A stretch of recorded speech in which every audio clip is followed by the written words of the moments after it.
Zenjawulo ne mugamba nze nvudde mu kiri kitya wabula nina okulinda amawulire aga BBS gokka ge gali authentic mwebale kutwesigira ddala abantu abatuleetera obulango abantu abakola buli kimu ddala ne mugamba nti BBS yesaanidde ebirungi bwe bityo beboogera ebintu ebituufu so nolwekyo tubebaza namwe mwenna abaliko kuba mentioninga mwenna bu message buba bungi kama nkutumiddeko omuto wange I love you so much Abatash Nation mbaagalira ddala atulina ebigwa ebyenjawulo bizze bibaawo ku bayimbi ab'enjawulo we are doing this story not embarrass anyone nawe osobola ogwa nange nsobola I believe kino kijja kubanga ate preparing aba promoters ab'enjawulo abategesi b'ebivulu muganda waffe Bushington tumutumiddeko n'abantu abalala Bush tatera kukola bintu we biti nsubira bintu bino bitera kubeera nga bakoze shows ezebbali ez'omu byalo ezewa so mwegendereze omuntu yaba amaze main show mu making sure stage gye mugenda omukolera abaana baffe tebamenyeka amagulu you can imagine omuntu nga Nuwaji gwentambulira buli walaze buli show gyakola ngamba ngenze kulaba nyimba za Nuwaji wamenyeka how we will feel for abantu abagala music way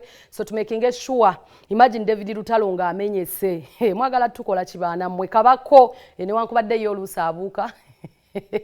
emezo baze ezimumenyo bayazimenya so kabako naye yagwako twalabako omukyala Winnie Nuwaji nga agudde omuyimbi w'eggwanga David Lutalo n'abalala bangi just no tukirazeko bulazi okubanga ate season gye tulagamu ejjudde ebivulu tulina ekivulu kya King Saha tulina ebivulu by'abantu ab'enjawulo David Lutalo asembedde so tuwegendeeze stages zetugenda obbakolera let's not mind about the main shows wabula we ziba ziwedde gye balaga ddala bapromota kiri sitede oba abaana bano bajja kutuuka bamenyekere ku stage zino ne embarrassment if it wasn't for courage nti abayimbi baffe bekkiririzaamu oba balina confidence oba true performers abamu kwaba abagwa omulala agwa performance ne zimulema ensonyi ne zimukwata ebigambo ne bibula so twegendereze fe abagenda okubanga ate tuli bategesi abantu betuwa okutukolera stages zino abantu betugenda okubanga ate tuleeta ku stage zino to making sure woba inawe wakoze nga gwomanyo omuntu alina kulinnya omugambe in advance they remember no performer ajja tukolusa gukatambula dena ina okunyumisiza abantu be atuuke mu kituli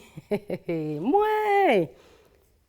you can imagine how Nuwaji felt on that day so twegendereze stage zetugenda okubanga tetukola si ku bayimbi bokka ebintu ebyenjawulo betugenda okukola mu festive season abaana ababadda mu kyalo muvuge bulungi bingi bibaawo katika tule ku stage ezizidwa n'abantu ab'enjawulo abazze ba feelinga this kind nga atuse ku stage ayimba performingira abantu be abawagizi be nayita mukanya swi mugendo wangu omuyimbi wa mwayiseemu byebyo nno ebitonotono ku bitcompilinze naye nga ate biyitirivu nnyo on different occasions abayimbi ab'enjawulo batuse ku stages zino ne bagwa ne batuuka nga atasobola n'okunuuka epalaso yatugamba yali aperforminga yali akola kiwe yanukira okugulu bangi soka tubirabe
Webyatambudde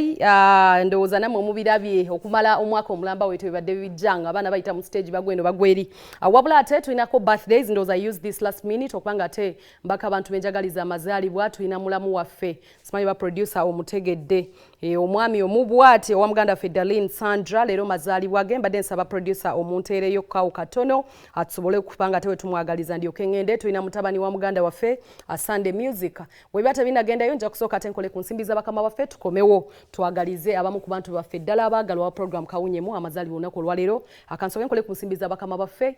tukomewo shortly.